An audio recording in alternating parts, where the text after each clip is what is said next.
Anna Karenina, Part 1, Chapter 1. Happy families are all alike. Every unhappy family is unhappy in its own way. Everything was in confusion in the Oblonsky's house. The wife had discovered that the husband was carrying on an intrigue with a French girl who had been a governess in their family, and she had announced to her husband that she could not go on living in the same house with him.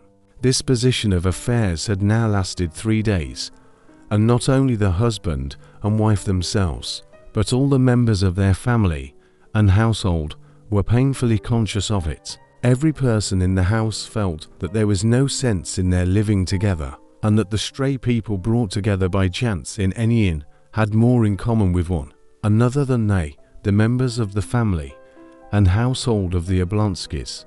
The wife did not leave her own room. The husband had not been at home for 3 days. The children ran wild all over the house. The English governess quarreled with the housekeeper and wrote to a friend asking her to look out for a new situation for her. The man cook had walked off the day before, just at dinner time. The kitchen maid and the coachman had given warning. 3 days after the quarrel, Prince Stepan Arkadyevitch Oblonsky Steva, as he was called in the fashionable world, woke up at his usual hour, that is, at 8 o'clock in the morning, not in his wife's bedroom, but on the leather-covered sofa in his study. He turned over his stout, well-cared-for person on the springy sofa. As though he would sink into a long sleep again, he vigorously embraced the pillow on the other side and buried his face in it. But all at once he jumped up, sat up on the sofa, and opened his eyes. Yes, yes, how was it now? He thought, going over his dream. Now, how was it? To be sure, Alabin was giving a dinner at Darmstadt. No, not Darmstadt, but something American. Yes, but then Darmstadt was in America. Yes, Alabin was giving a dinner on glass tables, and the tables sang, Il mio tesoro, not Il mio tesoro though, but something better. And there were some sort of little decanters on the table, and they were women too, he remembered. Stepan Arkadyevitch's eyes twinkled gaily, and he pondered with a smile. Yes, it was nice, very nice. There was a great deal more that was delightful, only there's no putting it into words, or even expressing it in one's thoughts. Awake, and noticing a gleam of light peeping in beside one of the serge curtains, he cheerfully dropped his feet over the edge of the sofa and felt about with them for his slippers, a present on his last birthday, worked for him by his wife on gold-coloured morocco. And, as he had done every day for the last 9 years, he stretched out his hand, without getting up, towards the place where his dressing gown always hung in his bedroom. And thereupon he suddenly remembered that he was not sleeping in his wife's room, but in his study. And why? The smile vanished from his face. He were upon his brows. Ooh, he muttered, recalling everything that had happened, and again every detail of his quarrel with his wife was present to his imagination. All the hopelessness of his position, and worst of all, his own fault. Yes, she won't forgive me, and she can't forgive me. And the most awful thing about it is that it's all my fault, though I'm not to blame.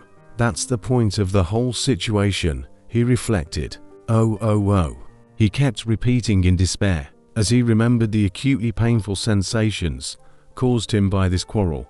Most unpleasant of all was the first minute when, on coming, happy and good-humoured, from the theatre, with a huge pear in his hand for his wife, he had not found his wife in the drawing-room. To his surprise, had not found her in the study either, and saw her at last in her bedroom with the unlucky letter that revealed everything in her hand. She, his Dolly, forever fussing and worrying over household details and limited in her ideas, as he considered, was sitting perfectly still with the letter in her hand, looking at him with an expression of horror, despair, and indignation. What's this? This? She asked, pointing to the letter. And at this recollection, Stepan Arkadyevitch, as is so often the case, was not so much annoyed at the fact itself as at the way in which he had met his wife's words. There happened to him at that instant what does happen to people when they are unexpectedly caught in something very disgraceful. He did not succeed in adapting his face to the position in which he was placed towards his wife by the discovery of his fault. Instead of being hurt, denying, defending himself, begging forgiveness, instead of remaining indifferent even, anything would have been better than what he did do. His face, utterly involuntarily reflex-spinal action, reflected Stepan Arkadyevitch, who was fond of physiology, utterly involuntarily assumed its habitual, good-humored, and therefore idiotic smile. This idiotic smile he could not forgive himself. Catching sight of that smile, Dolly shuddered as though at physical pain, broke out with her characteristic heat into a flood of cruel words, and rushed out of the room. Since then she had refused to see her husband. It's that idiotic smile that's to blame for it all, thought Stepan Arkadyevitch. But what's to be done? What's to be done? He said to himself in despair, and found no answer. Chapter 2. Stepan Arkadyevitch was a truthful man in his relations with himself. He was incapable of deceiving himself and persuading himself that he repented of his conduct. He could not at this date repent of the fact that he, a handsome, susceptible man of 34, was not in love with his wife, the mother of 5 living and 2 dead children, and only a year younger than himself. All he repented of was that he had not succeeded better in hiding it from his wife, but he felt all the difficulty of his position, and was sorry for his wife, his children, and himself. Possibly he might have managed to conceal his sins better from his wife, if he had anticipated that the knowledge of them would have had such an effect on her. He had never clearly thought out the subject, but he had vaguely conceived that his wife must long ago have suspected him of being unfaithful to her, and shut her eyes to the fact. He had even supposed that she, a worn-out woman no longer young or good-looking, and in no way remarkable or interesting, merely a good mother, ought from a sense of fairness to take an indulgent view. It had turned out quite the other way. Oh, it's awful. Oh dear, awful, Stepan Arkadyevitch kept repeating to himself, and he could think of nothing to be done. And how well things were going up till now. How well we got on. She was contented and happy in her children, and I never interfered with her in anything. I let her manage the children and the house just as she liked. It's true it's bad her having been a governess in our house. That's bad. There's something common, vulgar, in flirting with one's governess. But what a governess! He vividly recalled the roguish black eyes of Moll, Roland and her smile. But after all, while she was in the house, I kept myself in hand. And the worst of it all, that she's already. It seems as if ill luck would have it so. Oh. But what is to be done? There was no solution. But that universal solution, which life gives to all questions, even the most complex and insoluble. That answer is, one must live in the needs of the day, that is, forget oneself. To forget himself in sleep was impossible now, at least till night time. He could not go back now to the music sung by the decanter women, so he must forget himself in the dream of daily life. Then we shall see, Stepan Arkadyevitch said to himself, and getting up, he put on a grey dressing gown lined with blue silk, tied the tassels in a knot, and, drawing a deep breath of air into his broad, bare chest, he walked to the window with his usual confident step, turning out his feet that carried his full frame so easily. He pulled up the blind and rang the bell loudly. It was at once answered by the appearance of an old friend, his valet, Matvey, carrying his clothes, his boots, and a telegram. Matvey was followed by the barber with all the necessaries for shaving. "Are there any papers from the office?" asked Stepan Arkadyevitch, taking the telegram and seating himself at the looking-glass. "On the table," replied Matvey, glancing with inquiring sympathy at his master, and, after a short pause, he added with a sly smile, "They've sent from the carriage jobbers." Stepan Arkadyevitch made no reply. He merely glanced at Matvey in the looking-glass. In the glance in which their eyes met in the looking-glass, it was clear that they understood one another. Stepan Arkadyevitch's eyes asked, Why do you tell me that? Don't you know? Matvey put his hands in his jacket pockets, thrust out one leg, and gazed silently, good-humouredly, with a faint smile, at his master. I told them to come on Sunday, until then not to trouble you or themselves for nothing, he said. He had obviously prepared the sentence beforehand. Stepan Arkadyevitch saw Matvey wanted to make a joke and attract attention to himself. Tearing open the telegram, he read it through, guessing at the words, misspelt as they always are in telegrams, and his face brightened. Matvey, my sister Anna Arkadyevna will be here tomorrow, he said, checking for a minute the sleek, plump hand of the barber, cutting a pink path through his long, curly whiskers. Thank God, said Matvey, showing by this response that he, like his master, realized the significance of this arrival, that is, that Anna Arkadyevna, the sister he was so fond of, might bring about a reconciliation between husband and wife.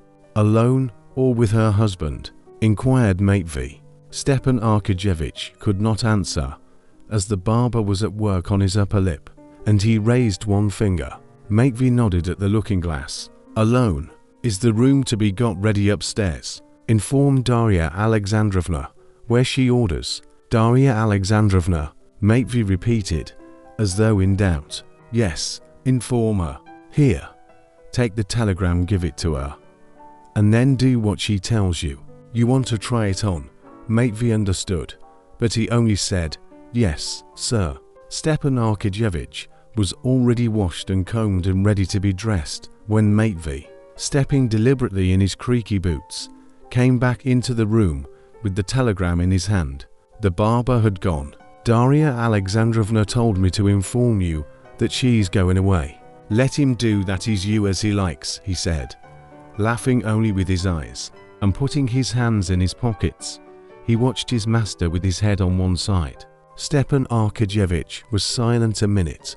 Then a good-humoured and rather pitiful smile showed itself on his handsome face. Matvey, he said, shaking his head. It's all right, sir, she will come round, said Matvey. Come round? Yes, sir. Do you think so? Who's there? Asked Stepan Arkadyevitch, hearing the rustle of a woman's dress at the door. It's I, said a firm, pleasant woman's voice, and the stern, pockmarked face of Matrona Filimonovna. The nurse was thrust in at the doorway. Well, what is it, Matrona? Queried Stepan Arkadyevitch, going up to her at the door. Although Stepan Arkadyevitch was completely in the wrong as regards his wife, and was conscious of this himself, almost everyone in the house, even the nurse, Darya Alexandrovna's chief ally, was on his side. Well, what now? He asked disconsolately. Go to her. Sir, own your fault again. Maybe God will aid you. She's suffering so. It's sad to see her, and besides, everything in the house is topsy-turvy. You must have pity, sir, on the children. Beg her forgiveness, sir. There's no help for it. One must take the consequences. But she won't see me. You do your part. God is merciful. Pray to God, sir. Pray to God. Come. That'll do. You can go, said Stepan Arkadyevitch, blushing suddenly. Well now, do dress me. He turned to Matvey and threw off his dressing gown decisively. Matvey was already holding up the shirt like a horse's collar, and, blowing off some invisible speck, he slipped it with obvious pleasure over the well-groomed body of his master. Chapter 3. When he was dressed, Stepan Arkadyevitch sprinkled some scent on himself, pulled down his shirt cuffs, distributed into his pockets his cigarettes, pocketbook, matches, and watch with its double chain and seals, and shaking out his handkerchief, feeling himself clean, fragrant, healthy, and physically at ease, in spite of his unhappiness. He walked with a slight swing on each leg into the dining room, where coffee was already waiting for him.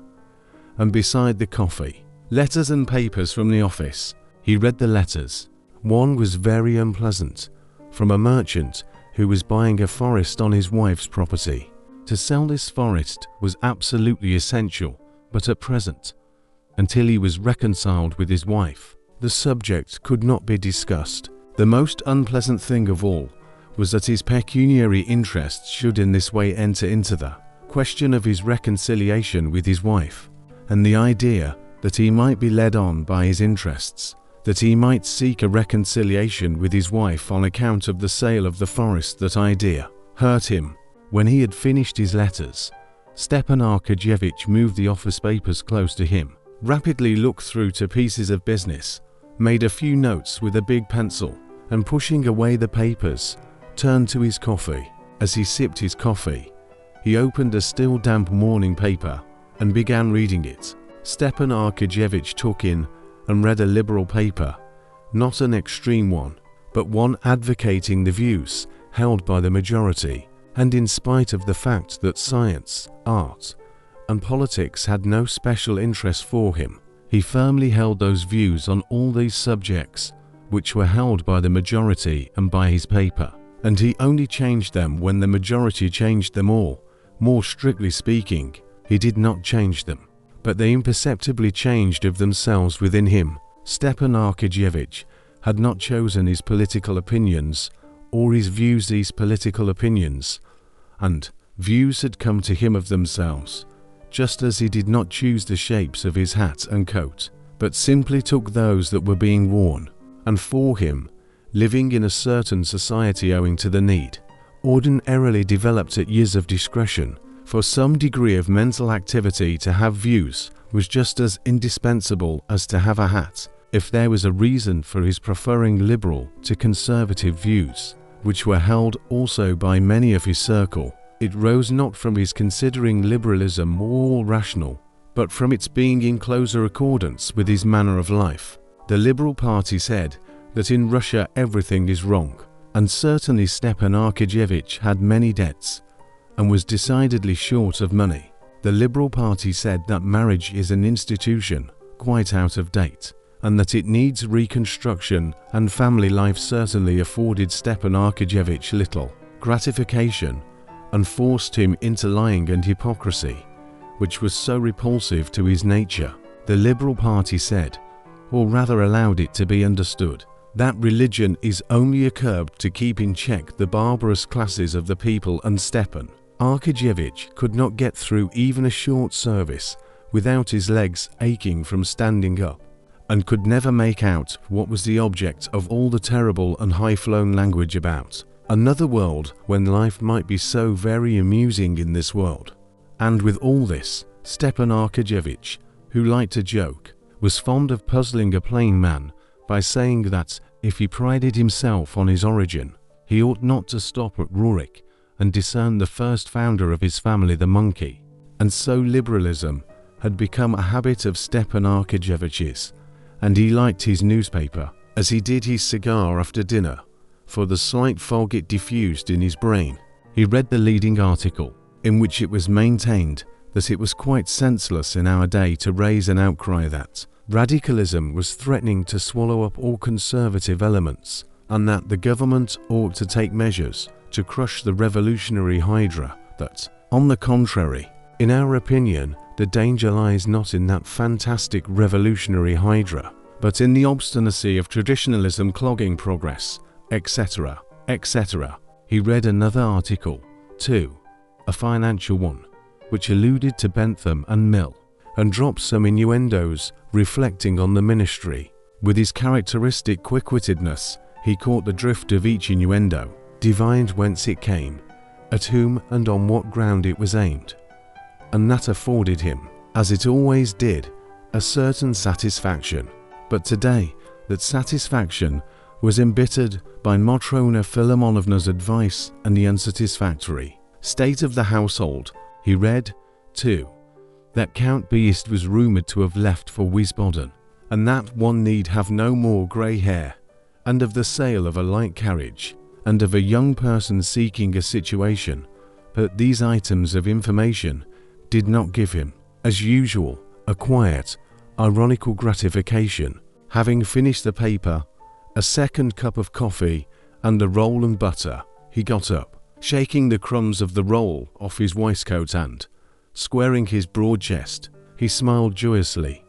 not because there was anything particularly agreeable in his mind. The joyous smile was evoked by a good digestion, but this joyous smile at once recalled everything to him, and he grew thoughtful.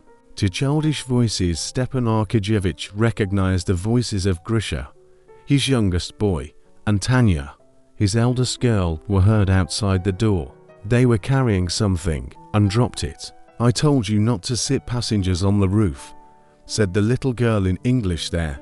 "Pick them up." "Everything's in confusion," thought Stepan Arkadyevitch. "There are the children running about by themselves."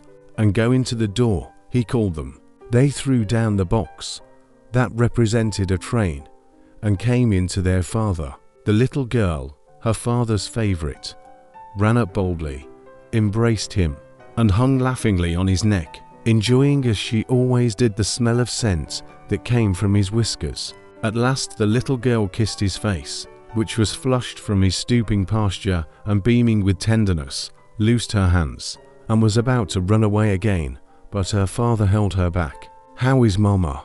he asked, passing his hand over his daughter's smooth, soft little neck. "Good morning," he said, smiling to the boy who had come up to greet him. He was conscious that he loved the boy less, and always tried to be fair, but the boy felt it, and did not respond with a smile to his father's cheery smile. "Mama, she's up," answered the girl. Stepan Arkadyevitch sighed. "That means that she's not slept again all night," he thought. "Well, is she cheerful?" The little girl knew that there was a quarrel between her father and mother, and that her mother could not be cheerful, and that her father must be aware of this, and that he was pretending when he asked about it so lightly. And she blushed for her father. He at once perceived it, and blushed too. "I don't know," she said. She did not say we must do our lessons, but she said we were to go for a walk with Miss Hall to Grandmamma's. "Well, go, Tonya, my darling." "Oh, wait a minute, though," he said, still holding her and stroking her soft little hand. He took off the mantelpiece, where he had put it yesterday, a little box of sweets, and gave her two, picking out her favorites, a chocolate and a fondant. "For Grisha," said the little girl, pointing to the chocolate. "Yes, yes," and still stroking her little shoulder, he kissed her on the roots of her hair and neck, and let her go. "The carriage is ready," said Matvey, "but there's someone to see you with a petition." "Been here long?" asked Stepan Arkadyevitch. "Half an hour." "How many times have I told you to tell me at once?" "One must let you drink your coffee in peace, at least," said Matvey, in the affectionately gruff tone with which it was impossible to be angry. "Well, show the person up at once," said Oblonsky, frowning with vexation. The petitioner, the widow of a staff captain Kalinin, came with a request impossible and unreasonable, but Stepan Arkadyevitch, as he generally did, made her sit down, heard her to the end attentively without interrupting her, and gave her detailed advice as to how and to whom to apply, and even wrote her, in his large, sprawling, good and legible hand, a confident and fluent little note to a personage who might be of use to her. Having got rid of the staff captain's widow, Stepan Arkadyevitch took his hat and stopped to recollect whether he had forgotten anything. It appeared that he had forgotten nothing except what he wanted to forget: his wife. "Ah, yes." He bowed his head, and his handsome face assumed a harassed expression. "To go, or not to go," he said to himself, and an inner voice told him he must not go, that nothing could come of it but falsity that to amend, to set right their relations was impossible, because it was impossible to make her attractive again and able to inspire love, or to make him an old man, not susceptible to love, except deceit and lying. Nothing could come of it now, and deceit and lying were opposed to his nature. "It must be some time, though. It can't go on like this," he said, trying to give himself courage. He squared his chest, took out a cigarette, took 2 whiffs at it, flung it into a mother-of-pearl ashtray, and with rapid steps walked through the drawing room and opened the other door into his wife's bedroom. Chapter 4. Darya Alexandrovna, in a dressing jacket and with her now scanty, once luxuriant and beautiful hair fastened up with hairpins on the nape of her neck, with a sunken, thin face and large, startled eyes, which looked prominent from the thinness of her face, was standing among a litter of all sorts of things scattered all over the room, before an open bureau, from which she was taking something. Hearing her husband's steps, she stopped, looking towards the door, and trying assiduously to give her features a severe and contemptuous expression. She felt she was afraid of him, and afraid of the coming interview. She was just attempting to do what she had attempted to do 10 times already in these last 3 days, to sort out the children's things and her own, so as to take them to her mother's, and again, she could not bring herself to do this. But now again, as each time before, she kept saying to herself that things cannot go on like this, that she must take some step to punish him, put him to shame, avenge on him some little part, at least, of the suffering he had caused her. She still continued to tell herself that she should leave him, but she was conscious that this was impossible. It was impossible because she could not get out of the habit of regarding him as her husband and loving him. Besides this, she realized that if even here in her own house she could hardly manage to look after her 5 children properly, they would be still worse off where she was going with them all. As it was, even in the course of these 3 days, the youngest was unwell from being given unwholesome soup, and the others had almost gone without their dinner the day before. She was conscious that it was impossible to go away, but, cheating herself, she went on all the same, sorting out her things and pretending she was going. Seeing her husband, she dropped her hands into the drawer of the bureau as though looking for something, and only looked round at him when he had come quite up to her. But her face, to which she tried to give a severe and resolute expression, betrayed bewilderment and suffering. "Dolly," he said in a subdued and timid voice. He bent his head towards his shoulder and tried to look pitiful and humble, but for all that he was radiant with freshness and health. In a rapid glance, she scanned his figure that beamed with health and freshness. "Yes, he is happy and content," she thought, while and that disgusting good nature, which everyone likes him for and praises, I hate that good nature of his," she thought. Her mouth stiffened, the muscles of the cheek contracted on the right side of her pale, nervous face. "What do you want?" she said in a rapid, deep, and natural voice. "Dolly," he repeated, with a quiver in his voice. "Anna is coming today." "Well, what is that to me? I can't see her," she cried. "But you must, really, Dolly. Go away, go away, go away," she shrieked, not looking at him, as though this shriek were called up by physical pain. Stepan Arkadyevitch could be calm when he thought of his wife. He could hope that she would come round, as Matvey expressed it, and could quietly go on reading his paper and drinking his coffee. But when he saw her tortured, suffering face, heard the tone of her voice, submissive to fate and full of despair, there was a catch in his breath and the lump in his throat, and his eyes began to shine with tears. "My God, what have I done? Dolly, for God's sake, you know." He could not go on. There was a sob in his throat. She shut the bureau with a slam and glanced at him. "Dolly, what can I say? One thing, forgive, remember. Cannot 9 years of my life atone for an instant?" She dropped her eyes and listened, expecting what he would say, as it were beseeching him in some way or other to make her believe differently. "Instant of passion," he said, and would have gone on, but at that word, as at a pang of physical pain, her lips stiffened again, and again the muscles of her right cheek worked. "Go away, go out of the room," she shrieked still more shrilly, "and don't talk to me of your passion and your loathsomeness." She tried to go out, but tottered and clung to the back of a chair to support herself. His face relaxed, his lips swelled, his eyes were swimming with tears. "Dolly," he said, sobbing now, "for mercy's sake, think of the children. They are not to blame. I am to blame, and punish me. Make me expiate my faults. Anything I can do. I am ready to do anything. I am to blame. No words can express how much I am to blame. But, Dolly, forgive me." She sat down. He listened to her hard, heavy breathing, and he was unutterably sorry for her. She tried several times to begin to speak, but could not. He waited. "You remember the children, Steva, to play with them, but I remember them, and know that this means their ruin," she said, obviously one of the phrases she had more than once repeated to herself in the course of the last few days. She had called him Steva, and he glanced at her with gratitude and moved to take her hand, but she drew back from him with aversion.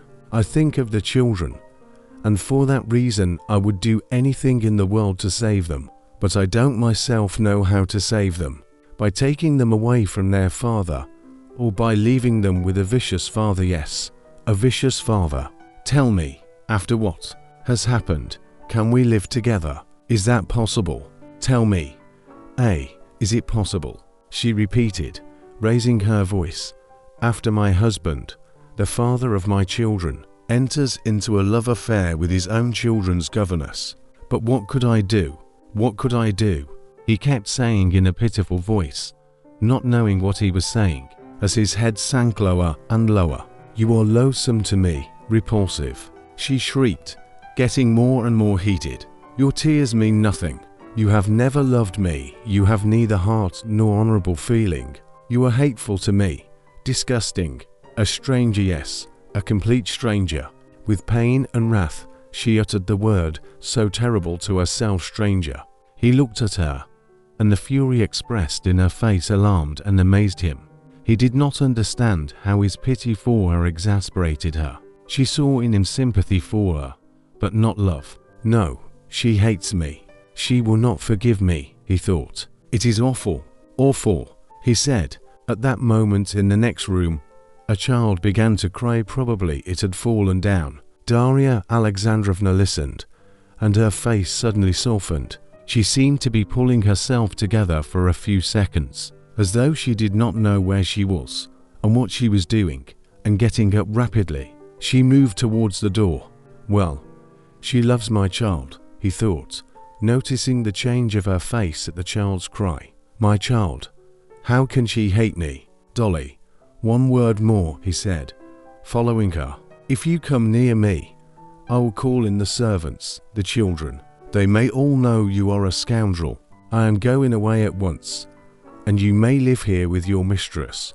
And she went out, slamming the door. Stepan Arkadyevitch sighed, wiped his face, and with a subdued tread walked out of the room.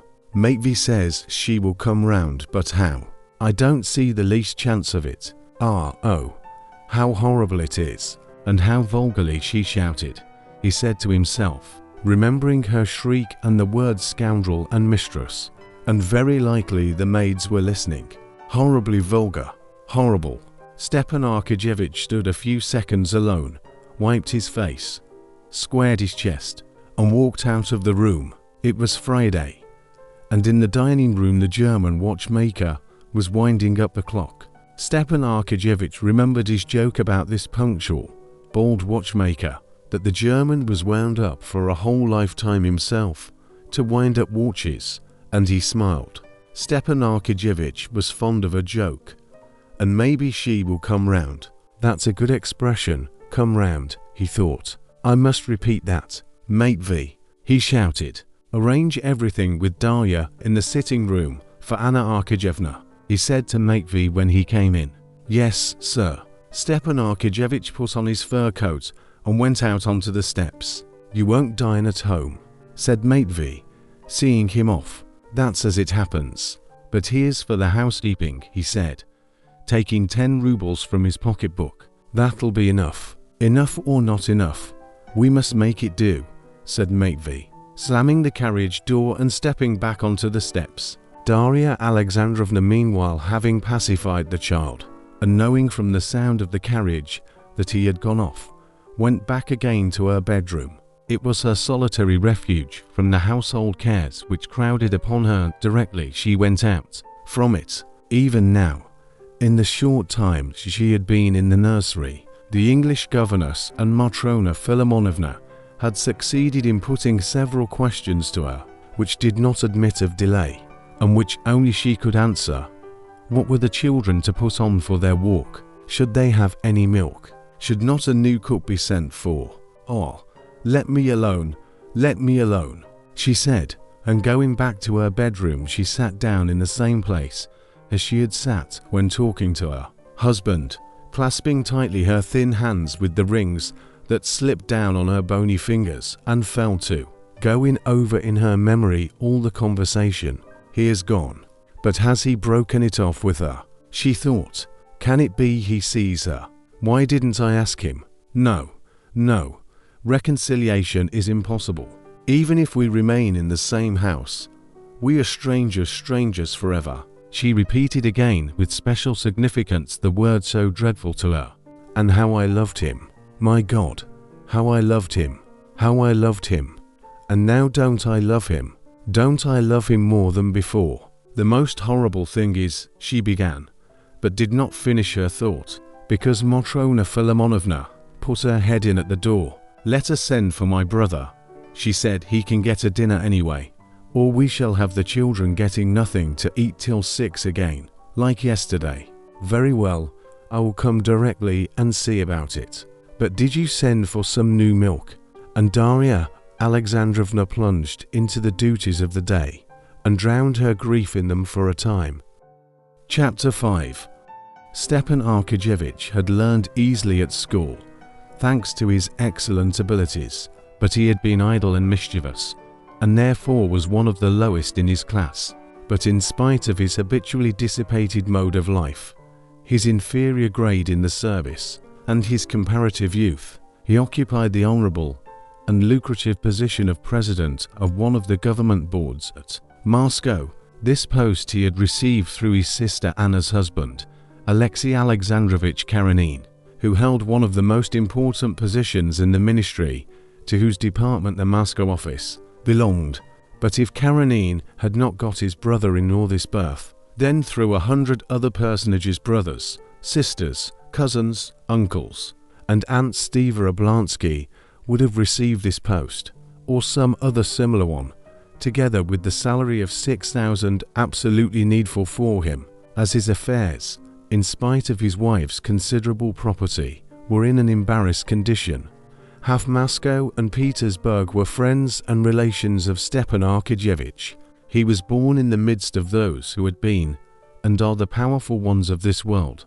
1/3 of the men in the government, the older men, had been friends of his father's, and had known him in petticoats. Another third were his intimate chums, and the remainder were friendly acquaintances. Consequently, the distributors of earthly blessings in the shape of places, rents, shares, and such, were all his friends, and could not overlook one of their own set, and Oblansky had no need to make any special exertion to get a lucrative post.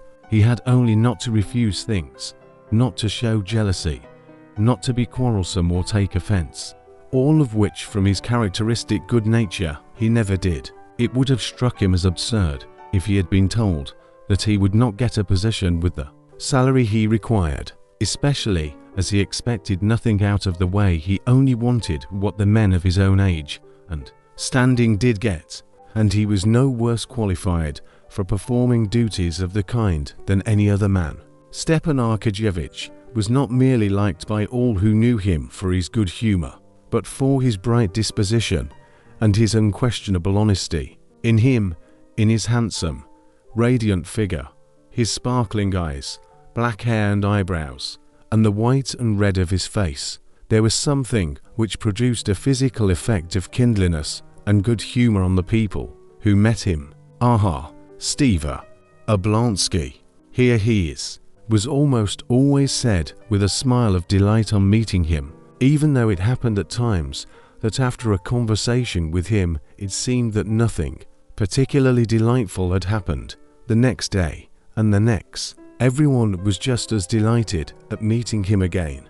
After filling for 3 years the post of president of one of the government boards at Moscow, Stepan Arkadyevitch had won the respect as well as the liking of his fellow officials, subordinates, and superiors, and all who had had business with him.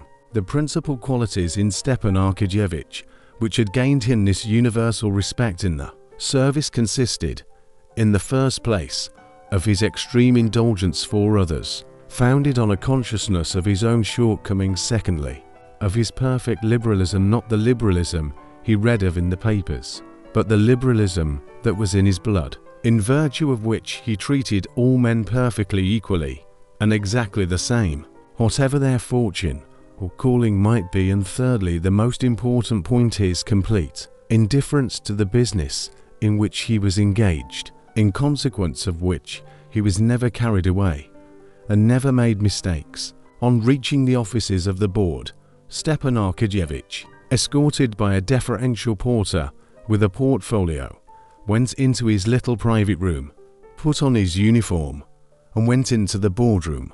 The clerks and copyists all rose, greeting him with good-humored deference. Stepan Arkadyevitch moved quickly, as ever, to his place, shook hands with his colleagues, and sat down. He made a joke or two, and talked just as much as was consistent with due decorum, and began work. No one knew better than Stepan Arkadyevitch how to hit on the exact line between freedom, simplicity, and official stiffness necessary for the agreeable conduct of business. A secretary, with the good-humored deference common to everyone in Stepan Arkadyevitch's office, came up with papers and began to speak in the familiar and easy tone which had been introduced by Stepan Arkadyevitch.